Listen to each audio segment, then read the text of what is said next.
Boa noite, meus amigos. Estamos aqui de volta. Como sempre, começamos invocando a Santíssima Virgem Maria e o Santo Padre Pio de Pietrelcina, para que roguem a Deus que nenhuma injustiça se cometa nesse programa. Eu queria, antes de tudo, avisar aos membros e alunos do Seminário de Filosofia que o site do seminário está fora do ar, porque está migrando para outro servidor. O processo deve terminar entre hoje e amanhã, e tudo voltará ao normal, e para a aula de sábado estará tudo funcionando perfeitamente, segundo esperamos. Muito bem. Eu vou começar aqui entrando numa briga que não é minha, mas um negócio irresistível.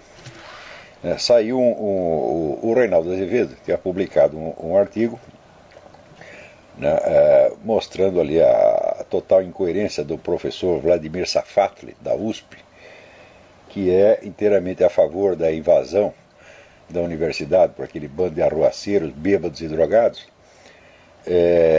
mas é contra a invasão de uma fazenda de propriedade da sua família pelo MST, né, sendo que, conforme esclarece o Reinaldo, não há a menor dúvida de a quem pertence à USP, pertence ao Estado, quer dizer, é um prédio público, tá certo? Ao passo que a propriedade da fazenda do seu Safatli está contestada na justiça. Quer dizer que haveria muito mais razões para ele preservar a propriedade pública, a propriedade que é do povo, paga com dinheiro dos impostos, tá certo? Do que para ele defender a propriedade da sua família. O seu Safatli, então, ficou brabíssimo por causa disso e publicou um artigo na USP, que começa, publicou um artigo na Folha de São Paulo, perdão, e começa assim: o estilo é o próprio homem. Esta frase do Conde de Buffon, enunciada à ocasião da sua entrada na Academia Francesa, merece ser levada a sério. Ela nos lembra como determinados homens sabem que nada lhes é mais importante do que conservar um certo tom, uma forma que aparece sobretudo na palavra escrita. Eles sabem que se perderem tal forma, trairão o que lhes é mais importante, a saber, um modo de ser. Isso talvez explique porque eles nunca responderão às situações nas quais a palavra escrita resvala para o pugilato, nas quais ela flerta com as cenas da mais tosca briga de rua, com seus palavrões e suas acusações ad hominem. Seria simplesmente ignorar a força seletiva do estilo. Então, bom, em primeiro lugar, né, dizer que a frase do Conde de Buffon merece ser levada a sério é um truísmo, evidentemente, porque essa frase é levada a sério, né, há muitos séculos, é uma das frases mais comentadas do mundo, tá certo? Existem livros inteiros escritos sobre elas e toda uma tradição de estudos estilísticos fundado nessa frase. Só que em toda essa tradição você não verá um único autor, um único estudioso que entenda esta frase como o professor Safatli, isto é, como a recomendação de uma norma de polidez. Ora, normas de polidez, por definição, são coletivas, são uniformes para todo mundo. Você pega qualquer manual de etiqueta, a etiqueta vale para todos. Portanto, esta etiqueta não tem absolutamente nada a ver com o estilo. O estilo, vamos dizer, é a expressão personalizada, adequada às necessidades expressivas de um indivíduo em particular, e não tem absolutamente nada a ver com norma de polidez. Quer dizer, o indivíduo cita a frase, diz que ela parece ser levada a sério, mas ele não entende absolutamente, e prova que nunca leu um único livro, né, que comentasse esta frase no sentido dos estudos estilísticos mais avançados. Ele não conhece nada disso. Agora, o mais bonito da história é o seguinte, é que ele diz que resvala, situação, a palavra escrita às vezes resvala para o pugilato, né, situações nas quais ela flerta com as cenas da mais tosca briga de rua, com seus palavrões e suas acusações ad hominem. Muito bem. Só que ele escreve ad hominem com N final. N e não M. Ad hominem, aqui, seu analfabeto, seu bosta. Homine é o acusativo de homo homines, terceira declinação latina. Não existe nenhum acusativo latino que termine em N. Quer dizer, vai estudar, vagabundo. Com isto aqui, você merece perder o seu emprego. Tá certo? Como é que se admite que um analfabeto desse seja professor de uma universidade e ainda se meta a líder de movimentos que visam destruir a própria universidade? O que é isto, porra? Quer dizer, você, num só parágrafo, você cita duas coisas que você não sabe o que são. A frase do Buffon, você não sabe o que é. E vem com a expressão ad hominem com N. Ora, vai lamber sabão, porra. Quer dizer, eu digo o seguinte, o Reinaldo Azevedo foi caridoso com esse cara. Porque, veja, ele vem com essa exigência de polidez. Ora, às vezes nós somos impolidos, tá certo? Mas para comentar, não ideias. Nós não estamos discutindo ideias. Será que eu vou discutir? Isso aqui é uma ideia do professor Safatli, né? Quer dizer, ele tem uma tese acadêmica de que ad hominem, acusativo da terceira declinação, se escreve com N, é uma tese filológica que ele tem? Não, é um simples erro, tá certo? De um cara que nunca estudou latim, que não sabe uma única palavra latim e fica usando expressão latina que não conhece. Olha, essa expressão em particular, depois de um longo esquecimento em que ela mergulhou na cultura brasileira, fui eu que a repus em circulação com o meu livro sobre a dialética erística de Schopenhauer. Depois que saiu aquele livro, todo mundo começou a usar ad hominem, ad hominem, ad hominem, né? Quer dizer, a expressão ad hominem significa o seguinte, é quando você tenta refutar uma ideia, não, vamos dizer, por uma objeção interna ou externa que você tem a ela, mas pela má qualidade da pessoa que a emitiu. Por exemplo, o sujeito chega aqui com uma teoria física, eu digo, você é ladrão, você comeu a mulher do próximo, você é viado, você é isso, qualquer coisa assim. Então isso é o que se chama argumento ad hominem. O argumento ad hominem é, vamos dizer, uma acusação que é despropositada dentro da discussão. Porém, eu já expliquei aqui, já expliquei em artigos, mas esses caras não leem, né? Há uma distinção muito importante a ser feita. O argumento ad hominem nem sempre é inválido, porque às vezes ele coincide com uma outra forma de argumento que se chama exemplum in contrarium. Um exemplo in contrarium é um caso concreto que desmente uma regra geral, né? Por exemplo, se você diz que, vamos supor, né, todos os brasileiros são ladrões, você faz uma afirmação genérica. Tá certo? Portanto, se você mostrar um único caso de um brasileiro honesto, você impugnou a regra geral. Quer dizer, a existência de um exemplum in contrarium é um argumento lógico perfeitamente válido, tá certo? Para a impugnação de uma afirmação geral. Acontece que, às vezes, o argumento ad hominem é também um exemplo in contrarium. E note bem, eu só usei argumento ad hominem quando usei, o que não é frequente, tá certo? Quando coincidia de ser também um exemplo in contrarium. Como, por exemplo, quando Karl Marx diz que somente o proletariado pode ter uma visão objetiva da história, porque as classes anteriores eram classes exploradoras, então viam o mundo através da rede dos seus interesses, ao passo que o pobre proletariado não explora ninguém, então por isso ele pode ter uma visão objetiva da história. Então, ao mesmo tempo, ele teria que nos explicar, então, por que o primeiro a apresentar uma teoria com a visão objetiva da história, que foi ele próprio, não era um proletário. Então, neste caso, vamos dizer, o argumento ad hominem é também um exemplo in contrarium. Então, ele não é usado com propósito erístico e nem mesmo com propósito retórico, mas é usado com propósito lógico perfeitamente legítimo e científico.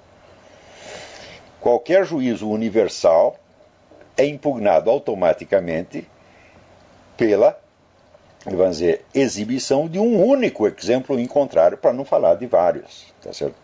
Na verdade, se você pegar a ordem inteira dos teóricos do marxismo, você não tinha um único proletário entre eles, mas nenhum.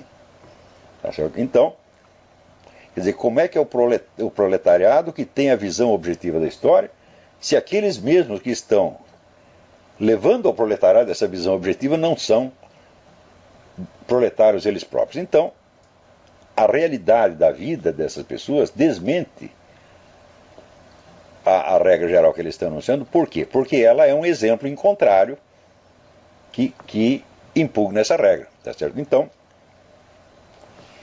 no caso aí do professor Safatli, né,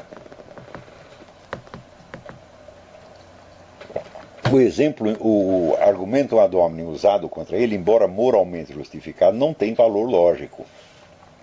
Quer dizer, o professor Safatli, o fato do professor Safatli ser um latifundiário e defender a sua fazenda contra os invasores, não impugna necessariamente nenhuma defesa teórica que ele faça da atitude dos estudantes na USP. Mas acontece que esse caso não foi citado para impugnar uma ideia ou um argumento, mas uma atitude política.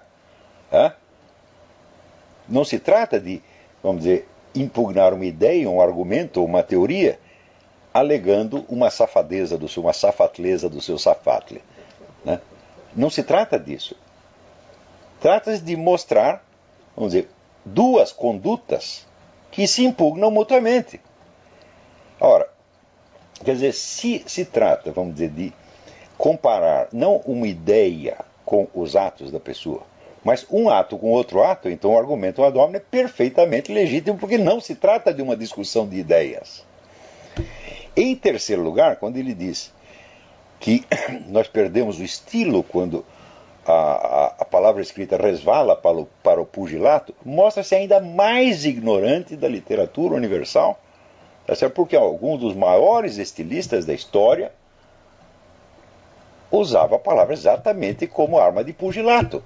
Esse indivíduo ele nunca leu Santo Agostinho, ele nunca leu São Bernardo, tá certo? Ele nunca leu William Hazlitt, ele nunca leu Georges Bernanos, ele nunca leu Leon Blois. Tá certo? Se você tirar desses autores o elemento de briga e de pugilato e de agressão que tem ali, acaba o estilo deles. Desaparece completamente. Então, quando ele contrapõe, né, o estilo à agressividade verbal, mostra que é um analfabeto. E às vezes até os palavrões, meu filho. O que seria da obra do Jorge Amado se você retirasse os palavrões? O que seria da obra de Henry Miller se retirasse os palavrões? O que seria da obra de tantos outros, onde esses palavrões exercem uma função expressiva universalmente reconhecida como legítima? Né? Outra coisa, ele não sabe sequer distinguir quando um palavrão é usado, vamos dizer, como expressão imediata de um sentimento, e quando ele é usado de maneira irônica, quando tem duplo ou triplo sentido calculado, quando é usado com aquele distanciamento artístico. Ele não sabe. Porque, olha, todos os palavrões que eu usei por escrito, aqui no programa não necessariamente, mas se algum dia eu usei algum palavrão, quer dizer, eu não me lembro de ter escrito nenhum palavrão. Mas alguma expressão assim mais branda, como pum, por exemplo. Né? O Safado ficou muito bravo, porque o Reinaldo falou de pum no elevador. Né?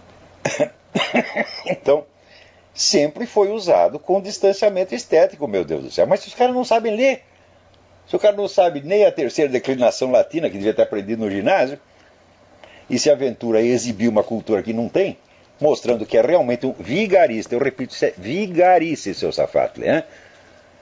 Quer dizer, não se usa uma expressão que não se compreende. Um acadêmico, um intelectual, não tem o direito de fazer isso jamais.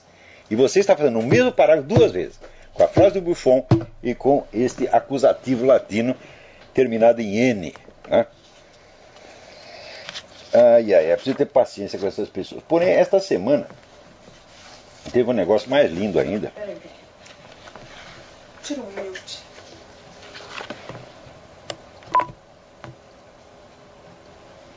Não fez com que tá tudo certo. Não volta ao curso de tá tudo bem. Então, esta semana houve ainda um acontecimento aqui muito interessante, que foi a publicação de um artigo do Sr. Caio Navarro de Toledo no blog de um sujeito chamado Azenha, né? Onde ele reclama que a Folha publicou um artigo meu. Um artigo. Não foi 100 artigos, 200 artigos, um artigo por semana. Não, foi um artigo depois de muitos anos. E ele estranha que a Folha tenha aceitado esse artigo. E diz o seguinte: a Folha reabilitou um jornalista. Falou, como a Folha poderia me reabilitar? Ele diz aqui, propriamente, reabilitou um jornalista cujos escritos não seriam aceitos por qualquer direção de jornal orientado por um criterioso manual de redação. Então, peraí, isso eu escrevo para o Diário do Comércio, que é dirigido pelo Moisés Rabinovich, que é, sem favor nenhum, o jornalista mais experimentado e competente do país. Agora vem este infeliz, esse coitado, esse velho gagá do Caio Navarro de Toledo, para dar lição de jornalismo para o Moisés Rabinovich, meu Deus do céu. Isso aí é a mesma coisa que o Tiririca dando lição de matemática para Kurt Gödel, tá entendendo? É a mesma coisa, chega lá o Tiririca e diz, aqui, matemática é assim, Quer dizer, quem é você perto do Moisés Rabinovich, rapaz? Outra coisa, se os meus artigos tivessem infringido manuais de redação, eles nunca teriam sido publicados em jornal nenhum. Mas o fato é que durante 5 anos foram publicados no Globo. Será que ninguém percebeu que eles estavam infringindo o manual de redação? Né? E da onde você tirou que os meus artigos acabaram sendo vetados nessa publicação por infringir o manual de redação? Não, senhor. Eu vou lhe dar um exemplo. Na 0 Hora, meus artigos foram vetados porque um dia eu escrevi um artigo que acusava a filha do seu Lula de estar envolvida numa tramóia, tá certo? Numa vigarice, lá numa ONG em Porto Alegre. Os caras criaram uma ONG, presta atenção, recolheram o dinheiro do governo para esta ONG, passaram o dinheiro para a filha do Lula e fecharam a ONG imediatamente. Claro, se isso aí não é vigarice, eu não sei o que quer dizer vigarice. Eu escrevi isso, daí eles disseram, nós não vamos publicar. Ele não vai publicar, então enfia a coluna no cu. Daí eu não escrevi mais para 0 Hora. Então, quer dizer que na hora que eu mando o sujeito enfiar o jornal dele no cu, eu não vou mandar mais artigo para ele, evidentemente. Quanto à Folha de São Paulo, quanto ao Globo, você pode verificar que houve uma polêmica lá dentro, publicada pelo jornal, entre eu e o Luiz Garcia, que era o diretor de redação. Isso quer dizer que o próprio diretor de redação do jornal se meteu a me contestar, se meteu a me enfrentar e saiu muito mal. Porque ele estava lá contestando o negócio do Foro de São Paulo, etc, etc. E eu mostrei que ele estava completamente errado. Em primeiro lugar, eu tinha informado ali, olha, a CUT tem 800 jornalistas na sua folha de pagamento. E ele disse, o que é isso? Isso é invenção, etc, etc. Daí eu esfreguei na cara dele, falou, olha, isso aqui foi declarado pela própria diretoria da CUT numa entrevista publicada no Jornal do Brasil, no dia tal, tá lá no meu artigo. E em suma, eu ia pegando os argumentos dele e destruindo um por um. Nunca mais fui perdoado por isso. Outra coisa, muita gente ali reclamava que eu estava falando negócio do Foro de São Paulo.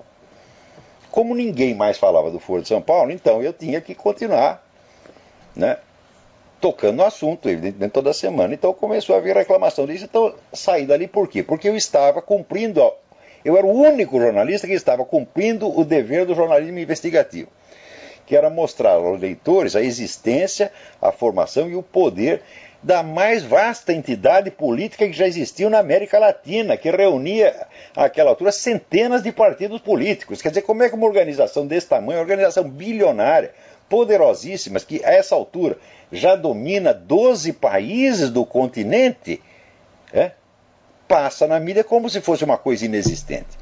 Então eu reclamava disso, eu insistia. Bom, chegou uma hora que eles não aguentaram mais. Foi por isso, seu Toledo, e não porque infringiu algum manual de redação. Você, evidentemente, não conhece manual de redação, porque uma das normas é a seguinte, se você vai escrever sobre alguma coisa, pelo menos você se informe. Então, lá vem ele dizendo que e na época foi exatamente a mesma coisa. Mandei lá um artigo, os caras não quiseram publicar, eu mandei a merda e naturalmente eles me botaram para fora. Quer dizer, você não sabe nada do que aconteceu, mas absolutamente nada, e fica dando palpite aqui. Agora, eu vou até ler aqui um artigo para vocês que eu acabo de mandar para o Diário do Comércio, mas eu não resisto a ler para vocês, vou dar uma prévia aqui para vocês. O artigo é uma introdução a um estudo que eu vou fazer sobre este artigo do Caio Navarro de Toledo. Porque é o seguinte, tanto ele como outros jornalistas de esquerda, ou autores de esquerda, ou até, se quiserem, intelectuais de esquerda, agora pegaram a moda. A moda é dizer o seguinte: o Olavo não expõe argumentos, ele só xinga. Só tem argumento ad hominem. Teve um que disse: eu li os livros dele e lá não tem nada, só tem acusações ao PT. Você vê, eu sou mesmo um gênio, porque eu consegui, por exemplo, tá nas livrarias a minha história essencial de filosofia, que são 32 DVDs e fascículos. 32 fascículos de 70, 80 páginas são o equivalente a 12 volumes. Quer dizer, eu escrevi uma história da filosofia inteira em 12 volumes e só falei do PT. Não é um negócio fantástico? No livro que eu escrevi sobre Aristóteles, sobre a teoria dos 4 discursos, eu não falo nada de Aristóteles, só falo do PT.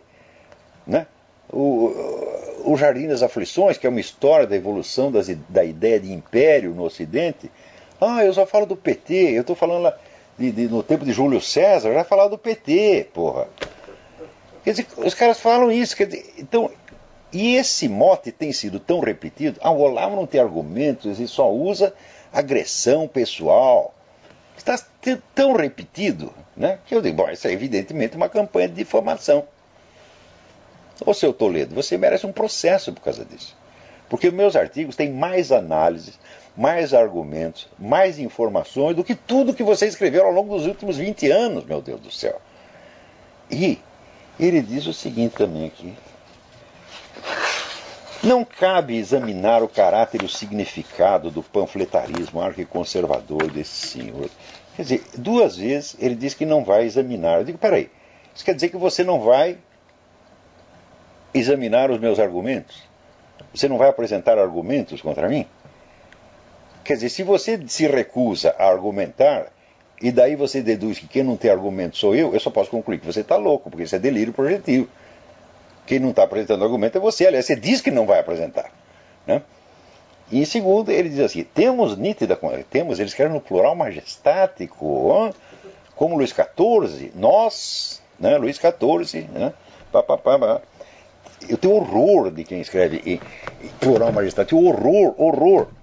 E eu, antigamente, 30 anos atrás, escrevi umas coisas com plural majestático, depois eu li e vomitei. E, então, a partir da reedição de um dos livrinhos meus daquela época, eu fiz um prefácio lá pedindo perdão para os... Eu digo, quem está escrevendo aqui? Isso aqui não é nós, isso aqui é apenas eu, porra, não tem ninguém mais por trás de mim.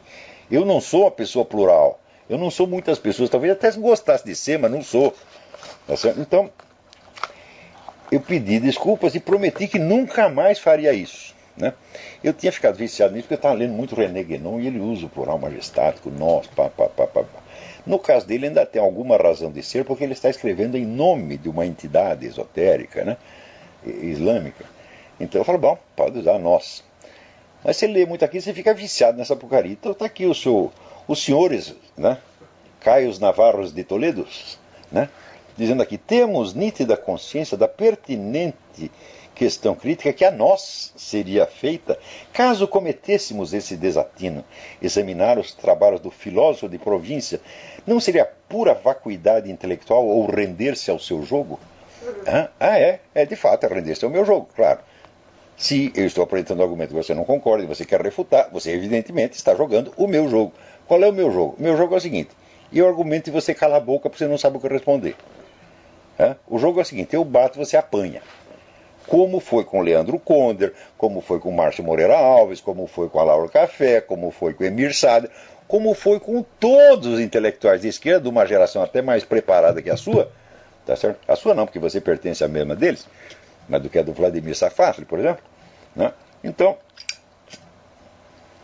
todos os que decidiram me enfrentar saíram muito mal. A geração seguinte, os mais novinhos, mas também alguns dos mais velhos, como o próprio Toledo, decidiram, não vamos responder mais. Não vamos prestar atenção, não vamos conceder a ele a honra do argumento. Eu digo, escuta, vocês não me concedem a honra do argumento, mas vocês me concedem a honra de fazer um abaixo-assinado de 5.000 pessoas? Quer dizer que porque escrever um artigo vai dar muito trabalho, você tem o trabalho muito maior de você mobilizar 5.000 pessoas? Né? Ele está dando a impressão aqui, não, esse cara escreve tanta besteira, é facílimo de refutar, nem vale a pena. Eu digo, mas se é tão fácil, por que não o fazem? Porque todos que se meteram a fazer, inclusive Luiz Garcia, que aqui era o meu próprio chefe no Globo, é um comunistão histórico, então, todos se deram muito mal. Calaram a boca. Alguns calaram a boca para sempre. O homem da SBPC, como é que chamava aquele cara? Enio Candotti, que era um dos donos das verbas de pesquisa no país.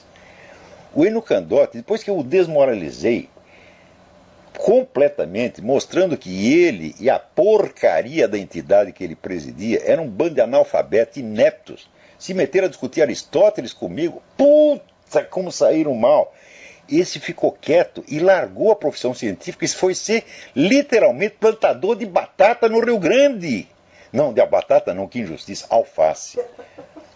Veja, mandei ele plantar batata, ele foi plantar alface só para não dar o braço a torcer, só para não dizer que tinha me obedecido, porra. Então, tem um cafezinho. Então, o seu Leandro Conder, ele desapareceu, ficou quietinho durante muitos anos. Depois voltou escrevendo umas coisas inócuas. Então, assim como eu lembro até que eu tive uma discussão com o Ronaldo Rogério de Freitas Mourão a respeito de um assunto de astrologia. E ele saiu dali tão desmoralizado que ele prometeu que nunca mais ia tocar no assunto. Porque ele disse, olha, todos os filósofos escolásticos negavam a influência dos astros na conduta humana. Eu disse, cite um. Ele não citou nenhum. Pois agora eu vou mostrar aqui alguns para você que afirmam que essa influência existe. E citei 14. O que vai fazer? Enfia o rabo entre as pernas e vai para casa. Como dizia o meu falecido cunhado, faz que vai cagar e se manda. Então, aqui, o seu Toledo, quer dizer, vocês estão aí em milhares. Mesmo juntando esses milhares, vocês não conseguem refutar uma coisa que eu disse. Nunca conseguiram. Então eles fazem de conta que essa coisa não existe. Falam, não, ele não tem argumentos, ele só xinga. E isso vocês vão continuar repetindo essa mentira idiota, que vocês sabem que é mentira. Pode ver se vocês enganam seus aluninhos, meu Deus do céu. Que é disso que vocês vivem.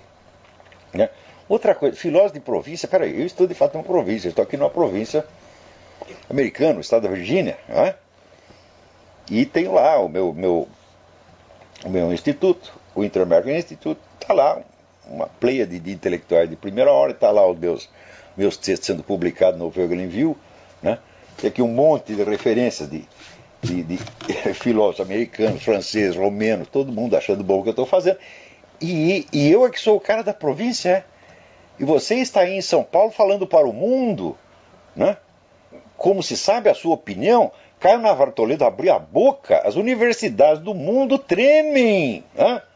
Ele está no centro do universo e eu é que estou na província. Ora, porra! O que é isto? Ô, Caio Navarro, você, para mim, rapaz, você é aprendiz de minhoca, você está entendendo?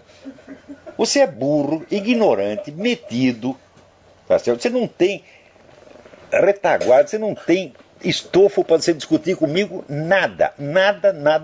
Porque vocês vão ver o currículo do cara, tudo que ele escreveu assim, Antônio Gramsci, não sei o que, Karl Marx, não sei o que, é só essa merda que você leu. Ou seja, a cultura que você adquiriu ao longo de toda a sua vida foi o que eu adquiri na minha juventude, no tempo que eu estava lá militando na esquerda. Porque eu li muito Marx, li muito Lenin, li mais do que você. Tá? Que nem o Alaor Café, que se aventurou a fazer um debate, senão eu vou expor o ponto de vista marxista, etc, etc. Eu mostrei que ele não entendia merda nenhuma de marxismo, porra. E você também não entende, Safato também não entende. Né? Se bem que o Safato não se diz porta-voz do Marquês, ele diz porta-voz do Lacan, que é um autor que eu conheço muito pouco, então eu não vou discutir Lacan com ele. Mas, quando saiu aí do campo do Lacan, o homem só fala besteira, pô. Eu não sei se o que ele diz a respeito do Lacan é besteira também. Né? Sinceramente, não tive tempo de averiguar. Né? Mas, outra coisa, ele está estranhando aqui que a Folha tivesse aceitado um artigo meu. Eu falei, mas a Folha não aceitou um artigo meu. A Folha solicitou um artigo meu. Eu tenho aqui a carta do editor de opinião me pedindo um artigo. Eu, anos atrás, tinha parado de escrever na Folha por um motivo muito simples. Eu tinha mudado para os Estados Unidos, estava precisando desesperadamente de dinheiro, e a Folha estava pagando muito mal os artigos. Eu falei, então não vou perder meu tempo escrevendo para um jornal que paga mal. Né? Eu escrevo para o Diário do Comércio, que paga uma coisa razoável, e pronto, e posso escrever outras coisas. Se escrever de graça, eu escrevo no meu próprio blog. Foi só por isso que eu parei de escrever na Folha, porque eu vou dizer uma coisa para vocês, a Folha, com todos os defeitos que possa ter, a Folha jamais me censurou. Jamais fez qualquer frescura para publicar um artigo meu, né? E, em geral, os artigos eram solicitados. Era o antigo editor Rogério Ortega que solicitava os artigos. Eu só escrevia quando me pediam. Né? Eu nunca, na minha vida, nunca pedi uma publicação de artigo meu em nenhum jornal. Eu duvido que você me apresente um caso onde eu cheguei com o artigo lá e publica. Agora, ele mesmo confessa aqui, quer ver? Que muitos intelectuais acadêmicos de esquerda, né, sentem-se prestigiados quando veem seus textos ali reproduzidos. Assim, publicar na Folha ou ter seu livro ali discutido passa a ser uma prova de reconhecimento intelectual mais apreciada até do que ver um texto publicado em algumas revistas acadêmicas dirigidas por seus próprios pares. Olha o conceito que esses caras têm da Folha. É? Quando eu, meu filho, quantas vezes eu escrevi na Folha para falar mal da própria Folha? Mostrando para mim, o seu jornal é uma merda como qualquer outro jornal brasileiro, é tudo ruim. Se você somar a tiragem de todos os jornais brasileiros, hoje, ela é a mesma dos anos 50. Esse pessoal não sabe fazer jornal, meu Deus do céu. Desde que os comunistas invadiram a redação, os jornais simplesmente pararam de vender. A Folha, quando vende 300 mil exemplares, é assim, é uma festa. 300 mil exemplares aqui é jornal de província, meu Deus do céu. Então, o fato é o seguinte, a população brasileira quadruplicou, o analfabetismo praticamente desapareceu, a criança fora da escola não tem mais, tem vaga sobrando, e, no entanto, os jornais continuam vendendo a mesma coisa. Não tem jornal hoje que possa competir com o antigo Diário da Noite, ou com a antiga Tribuna da Imprensa, ou com a antiga Última Hora, tá certo? Ou com a revista O Cruzeiro, tá certo? Que vendia 1 milhão de exemplares. Falei, cadê? Cadê o seu 1 milhão de exemplares? Com uma população 4 vezes maior. Então significa o seguinte, esta putada que está dirigindo o jornal não sabe fazer jornal. Porque, meu filho, se eu estivesse dirigindo o jornal, coisa que para mim seria o flagelo, seria o mau castigo, eu ter que trabalhar numa redação de novo. Porque depois que eu parei de trabalhar na redação, comecei a trabalhar de freelance, eu toda vez que entro numa redação eu passo mal. Porque entro lá, parece que a energia baixou. Então, mas vamos supor, se eu dirigir o jornal, o negócio venderia 1 milhão de exemplares brincando. Todo dia. Agora esses caras não sabem fazer. Para a desgraça que eles fizeram na diagramação, no desenho dos jornais, porque o Alberto Dines foi lá no Jornal do Brasil e copiou a diagramação limpa, clássica e serena de alguns jornais americanos. Então os jornais ficaram parecendo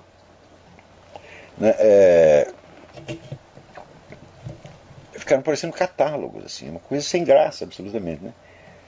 Ao passo que antes o pessoal copiava mais, se inspirava no Brasil, mais na diagramação italiana de jornais vibrantes, etc, etc. Então o jornal ser vibrante foi considerado falta de educação, mais ou menos tipo negócio do Vladimir Safatli, Tem que ser tudo polido, arrumadinho.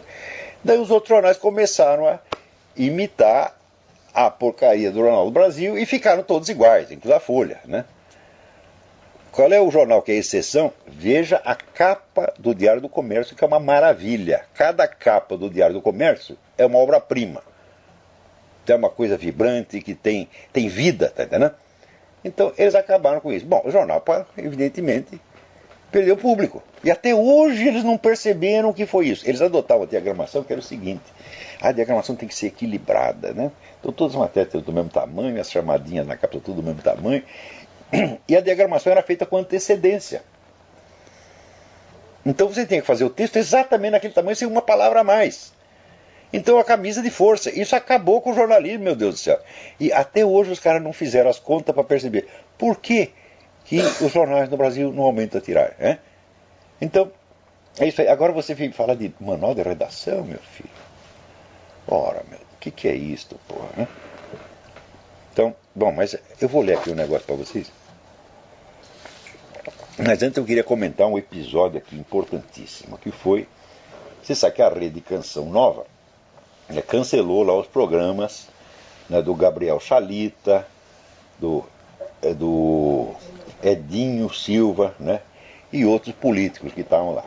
Então, em primeiro lugar, a Canção Nova tem que fazer isto, porque é o seguinte: há um decreto do Papa Pio XII, que foi confirmado pelo Papa João XXIII, de que o católico que colabore com partidos ou movimentos comunistas está automaticamente excomungado.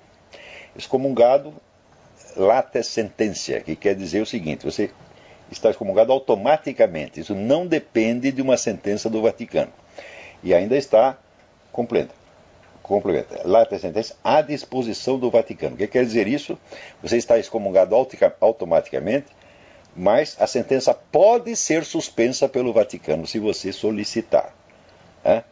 Portanto, a excomunhão não depende de uma sentença do Vaticano, porém a suspensão da excomunhão depende. Então o negócio é gravíssimo. Ora, isso quer dizer que o número de excomungados que tem na Igreja Católica é fantástico, e que eu saiba, nenhum deles pediu a suspensão da excomunhão até hoje. Não é isso? Então, pessoas como Frei Beto e Leonardo Boff nunca foram expressamente excomungados, mas estão excomungados. O Lula está excomungado. O pessoal do PT todo está excomungado. Ora, o pessoal da Canção Nova, o bispo lá, se tocou, falou: peraí, não vamos fazer isso, nós estamos colaborando com o movimento comunista, isso não pode fazer. Agora, o que aconteceu em seguida? O Ministério Público está investigando a concessão da Canção Nova e já ameaçando suspender a Canção Nova. Isso quer dizer o seguinte: que a Rádio Católica é obrigada a transmitir programas anticatólicos, programas pró-comunistas, pró-abortistas, etc, etc. Senão nós fechamos. O que é isso aí? Isso é ditadura comunista, meu Deus do céu. Ou vocês não estão percebendo? O Brasil já está sob uma ditadura comunista informal. Porque você veja, num jornal, aqui o próprio seu Toledo reconhece que há uma multidão de intelectuais e acadêmicos de esquerda escrevendo na Folha de São Paulo. No Globo, então, nem se fala. No Globo, o próprio Luiz Garcia confessou que a esquerda inteira estava escrevendo no Globo e que eles decidiram contratar um não esquerdista, que era este que vos fala, para não dar na vista, e que depois se arrependeram. Um direitista é demais. Então significa o seguinte, que o total controle da mídia pela esquerda já está vigente. Ele só não existe o controle no sentido econômico. Não há um controle formal. Porque eles dizem: nós somos contra a linha editorial da Folha. Peraí, a linha editorial, o que quer dizer a linha editorial da Folha? É expressão ambígua? A linha editorial é aquela que orienta todo o noticiário e as páginas de opinião inteira, e não somente aqueles paragrafinhos chamados expressamente editorial. São artigos curtinhos no qual o jornal exprime a sua opinião. Ora, a linha editorial da Folha no sentido amplo é esquerdista. Só que às vezes no editorial eles não são tão esquerdistas. Como, por exemplo, quando eles publicaram em 2009 um editorial dizendo que a ditadura no Brasil não tinha sido uma coisa assim tão autoritária, tão grave, tão drástica quanto se dizia, sobretudo comparando com Cuba. Cuba chegou a ter 100 mil prisioneiros políticos num país que é 16 vezes menor que o Brasil. O Brasil teve 2 mil prisioneiros políticos ao longo de 20 anos. Alguns deles assim entravam e saíam, como Enio Silveira, ia lá, ficava 3 dias e ia embora. Então, eles disseram isso, e disseram que não era uma ditadura, mas era uma ditabranda. Para quê? um editorialzinho de 20 linhas. Né? Choveu protesto e fizeram a manifestação de protesto na frente do jornal. Quer dizer, não pode ter um artiguinho. Veja o nível de controle que esses caras exercem. Eles não aceitam uma opiniãozinha contra. Ainda ficam se reclamando, chorando, falando, o jornal da burguesia, nós não temos uma publicação própria. Não, vocês não têm Carta Capital, vocês não têm Caros Amigos, vocês não têm mais isso, mais aquilo, mais aquilo, mais aquilo. Né?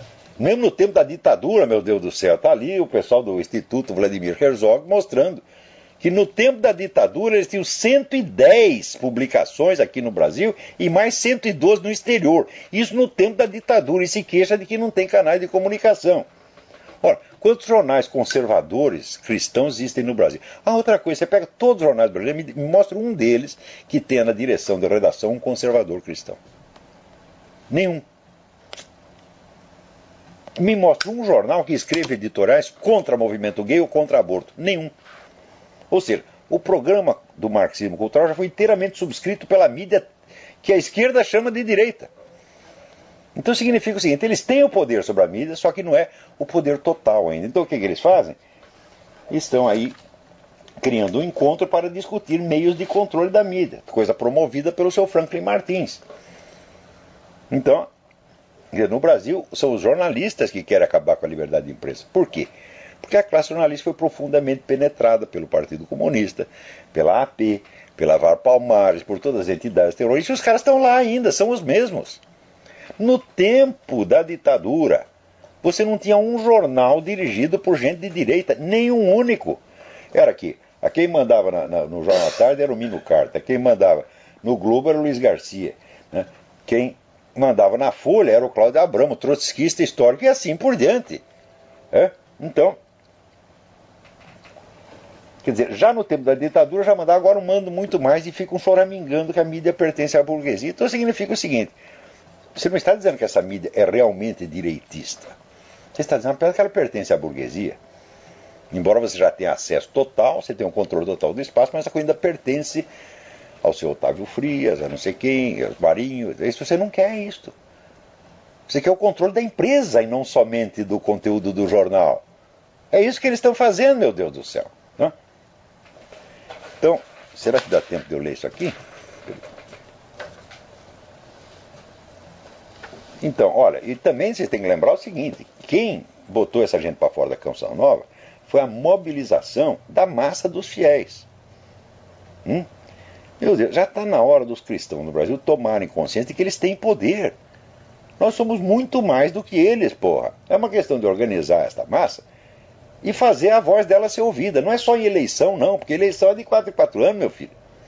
Você tem que ir para a rua, você tem que esbravejar. Você vê esses caras, eles fazem manifestação até contra um editorial que o jornal publicou.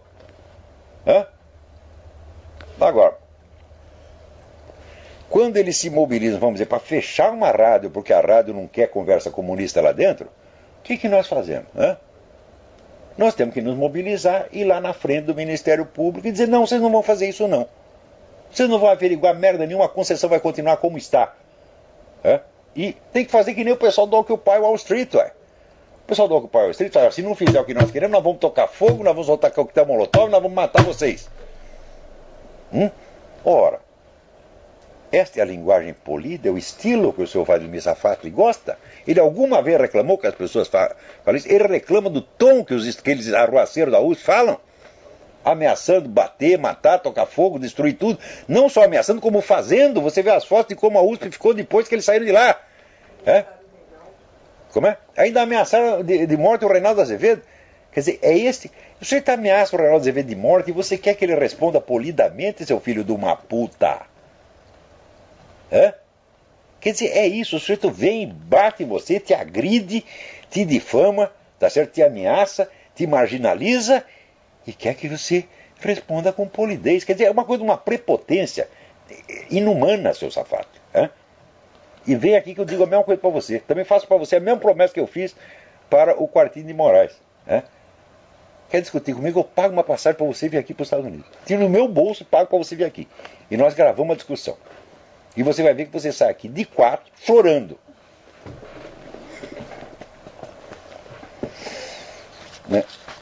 Então, Agora, aqui na cidade de Springfield, Massachusetts, né, o pessoal do Occupy Wall Street foi lá fazer arruaça em cima de uma igreja, a turma católica reagiu. Então nós não vamos mais tolerar isso, vocês vão embora, vão a merda. O que eles fizeram? Botaram o ramo entre as pernas. Agora, se você passa a mão na cabeça deles, né, que nem esse cara, esse prefeito de Nova York, ele está comendo pão com o diabo amassou, porque ele sempre passou a mão na cabeça desses caras. Né? O tal do Bloomberg, ele é do Partido Republicano, mas ele arrasta uma asa para a esquerda. Tá certo? Então, olha o que aconteceu. Os caras estão lá destruindo a sua praça. Né? E no meio disso ainda aparece um cara, um terrorista americano. O cara chama José Pimentel, deve ser meu parente, porque eu tenho Pimentel na família também. José Pimentel, só que o cara é de Porto Rico, é? Então, lá com um monte de bomba pronto para estourar. E o cara não está ligado a nenhum movimento. Ele é como eles dizem, um lobo solitário. Da onde aparece esse lobo solitário, se não é da atmosfera geral, né, de ameaça e de terror que esse pessoal da esquerda está criando? Você cria essa atmosfera, logo começa a pipocar lobo solitário querendo soltar bomba tudo quanto é lado, porra. Né? Agora, muito bem, olha, eu vou... Será que dá tempo? Eu vou ler um pedacinho aqui. O artigo chama-se O Poder da Loucura. O discurso comunista mudou muito ao longo dos tempos. Começou declarando que a classe revolucionária incumbida de destruir o capitalismo era o proletariado industrial. Desde Herbert Marcuse, acredita que os proletários são os vendidos e que a tarefa de transformar o mundo cabe aos estudantes, prostitutas, bandidos e drogados. No Brasil, também aos funcionários públicos, que Marx considerava aliados naturais da burguesia. Começou proclamando que ideias e doutrinas eram apenas um véu de aparências tecido em cima do interesse de classe. Decorrido um século e meio, admite, com Ernesto Laclau, que as classes nem mesmo existem, que elas são criadas pela propaganda revolucionária conforme os interesses do partido do momento. É difícil debater com gente que muda de conversa cada vez que a discussão é aberta. Mas uma coisa é inegável. A mentalidade comunista, que no início era um bloco dogmático de ideias prontas, foi se tornando uma trama obscura e proteiforme, um labirinto móvel de subterfúgios e desconversas quase impossível de descrever. Na mesma medida, a adesão ao comunismo, que era a aceitação pura e simples de um esquema explicativo prêt-à-porter, foi se transmutando num processo psicológico complexo que se parece menos com a crença numa ideologia do que com a contaminação neurótica numa massa turva de sentimentos confusos. Esse processo reflete a adaptação progressiva do movimento comunista às situações culturais criadas pelo descrédito intelectual do marxismo originário e pela necessidade de substituí-lo por novas versões cada vez mais escorregadias, imunes à crítica racional. Parênteses. Ou seja, o marxismo começou proclamando que ele era uma ciência objetiva da sociedade. Passados 100 e poucos anos, né, vem o negócio do desconstrucionismo, que diz que não existe ciência objetiva nenhuma, que não existe nem a realidade, tudo que existe é a fala e o discurso. E os caras acreditam que há uma continuidade, que ainda é a mesma doutrina. O que é isto, meu Deus do céu? Se tivesse a esquerda toda, todo mundo aderiu ao desconstrucionismo. Né? Mas continua achando até que são marxistas. Então você vê como o negócio é plástico. Ao longo desse processo, a propaganda comunista, que no início era propriamente uma doutrinação, repetição obsessiva de teses dogmáticas, foi se transformando cada vez mais num envolvimento emocional sem conteúdo doutrinal explícito, inoculando nos militantes menos uma concepção do mundo do que um sentimento de participação comunitária fundado no ódio a entidades cada vez mais vagas e menos definíveis. Em vez de perder credibilidade, porém, o discurso comunista ganhou força com isto, precisamente na medida em que já não é mais um discurso, em sentido estrito, e sim um aglomerado de símbolos de grande penetração emotiva, muitos deles não verbais, que apelam por igual às frustrações e ressentimentos mais disparatados, unificando, por incrível que pareça, o ódio de feministas e gaysistas à moralidade religiosa tradicional e a hostilidade fundamentalista islâmica ao imoralismo decadentista das sociedades ocidentais.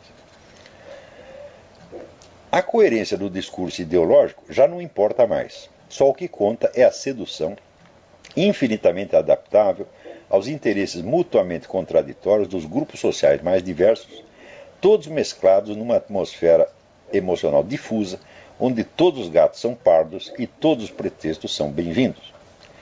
Por isso mesmo, a mente dos comunistas individuais, especialmente daqueles que atuam publicamente como intelectuais, foi se tornando cada vez mais complexa e inapreensível, suas falas cada vez mais elusivas e escorregadias, ao ponto de que suas opiniões já não podem ser discutidas, apenas analisadas como sintomas de um estado de espírito nebuloso que elas não expressam diretamente, apenas insinuam por entre sombras, como na linguagem dos sonhos.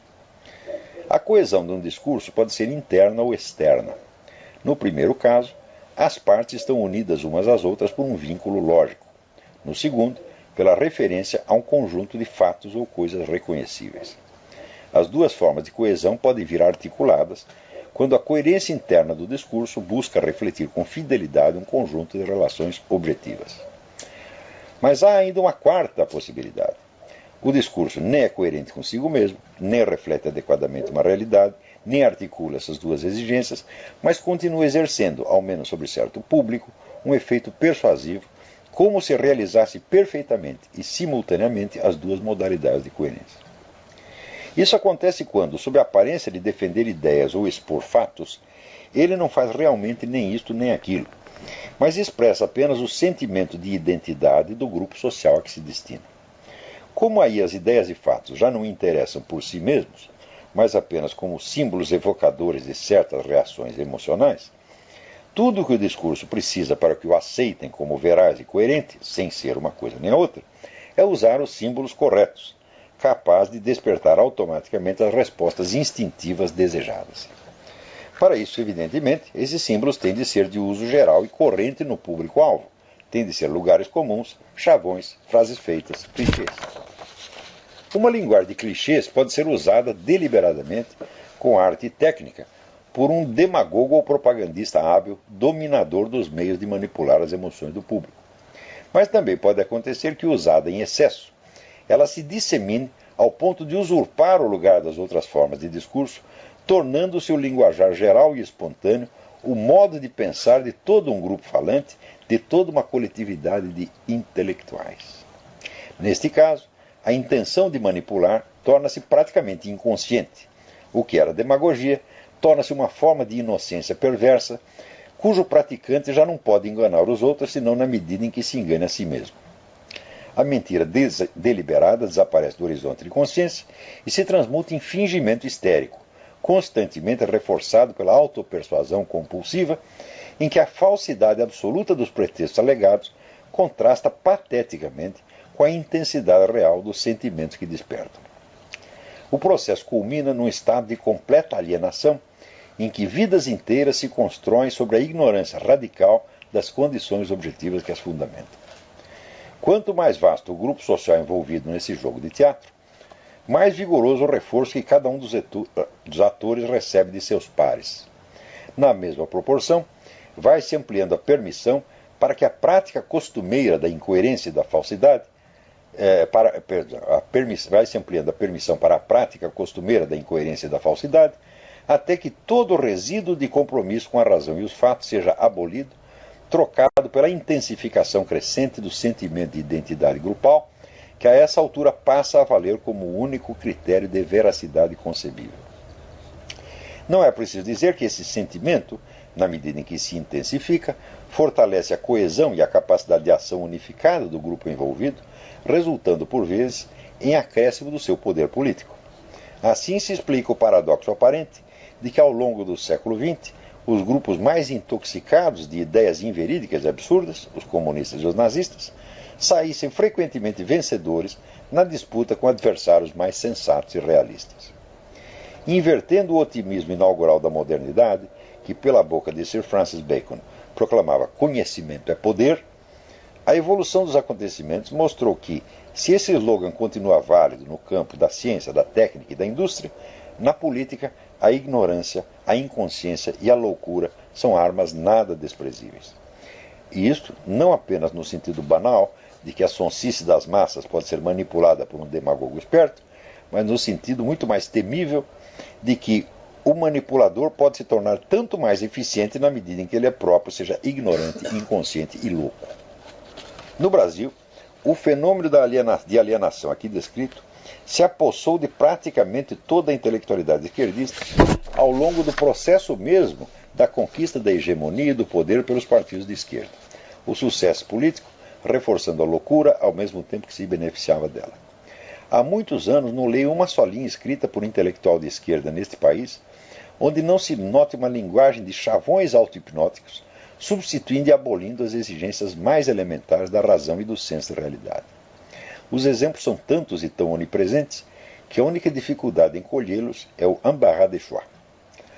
Em compensação, eles se parecem tanto uns com os outros, a uniformidade psíquica que os inspira no fundo é tão patente e repetitiva, que examinar um deles é, de certo modo, dar conta de todos. Em artigos seguintes desta série, examinarei com certa minúcia um desses escritos, tomado como amostra de laboratório. Ele não se distingue em nada de seus similares que circulam às pencas pela mídia impressa e pela internet. Escolhi-o por duas razões apenas. É texto que alude à minha pessoa, o que me facilita a averiguação dos fatos por testemunho direto. Segundo, ele manifesta de maneira especialmente clara o estado mental da intelectualidade esquerdista, por ter sido escrito por um dos membros mais tipicamente burros e loucos da comunidade, o Sr. Caio Navarro de Toledo. Então, estou me referindo a esse mesmo artigo, ao qual eludi brevemente, e que merecerá, pela deformidade mental que o inspira, né, um exame um pouco mais aprofundado. Porém, o texto do Sr. Vladimir Safatli também pode servir, porque é assim, o uso de chavão. Primeiro, ele transforma a frase de Buffon num chavão. A frase em si não é um chavão, né? Embora tenha sido milhares de vezes repetida. É uma frase que tem um sentido muito profundo e, como eu disse, inspirou inúmeros estudos estilísticos. Mas para ele, né, o estilo é o homem, passa a significar a obrigação de seguir uma norma de polidez. Quer dizer, que é exatamente a total falta de estilo, né? No Brasil, grandes escritores, né, mostraram ter tanto desprezo por isso. Graciliano Ramos, inúmeras vezes, né, se referia a essas normas de polidez com um absoluto nojo. Porque um escritor de verdade não tem satisfação a prestar a isto, meu Deus do céu. Ele tem que obedecer um padrão estético muito superior a isto, né? E o qual implica, às vezes, você justamente infringir a regra de polidez. Então, outra coisa, ele também usa a expressão argumentum ad hominem como chavão. O que é argumentum ad hominem? É isso que o Olavo escreve. Ele só faz argumentum ad hominem. Isso virou um chavão, que todos eles dizem a mesma coisa, sem nem saber o que é argumentum ad hominem. Né? E tentando ocultar, vamos dizer, as milhares e milhares e milhares de páginas de análises muito sérias e pesadas que eu fiz a respeito de assuntos complexos, que eles não são nem capazes de entender, quanto mais de refutar, meu Deus do céu. Né? Então, essa coisa, o Olavo não tem argumentos. Eu falei, vocês repetem isto, né? E repete a coisa, vira um chavão e começa a se repetir. O que expressa isso? Uma análise objetiva, quer dizer, um traço objetivo dos meus artigos, dos meus textos? É claro que não. Está em milhares de páginas para provar que é o contrário. Mas expressa um sentimento de identidade, uma coisa que aquele grupo gosta de sentir isto. Então, tudo o que eles escrevem é só isso, é só a expressão de um sentimento de identidade da participação grupal. Quando o cara sente que aquilo afina com a participação grupal dele, ele acha que é verdade. Se não afina, ele diz que é mentira. Ou seja, os conceitos de verdade e mentira se transformaram, tá certo, no sentimento de participação ou exclusão. Então o cara, quando lê meu artigo, não é que ele discorda objetivamente, ele se sente excluído. Não estou apelando ao sentimento de participação dele, então ele diz que é mentira. A mentira significa não gosto e a verdade significa gosto. Gosto exatamente como meus colegas gostam, nosso gosto coletivo. Então, o critério de verdade e erro virou isso no Brasil, graças a esta geração de vigaristas, filhos da puta, que não tem direito de ensinar em ginásio. Safatli, você não tem qualificação para ensinar em ginásio. Um professor de ginásio que fosse lá e escrevesse, né, o acusativo da terceira declinação latina com N, o que os alunos iam fazer com ele no meu tempo, hein? Impedir a demissão do cara imediatamente. E é o que você merece. Então, até a semana que vem, muito obrigado.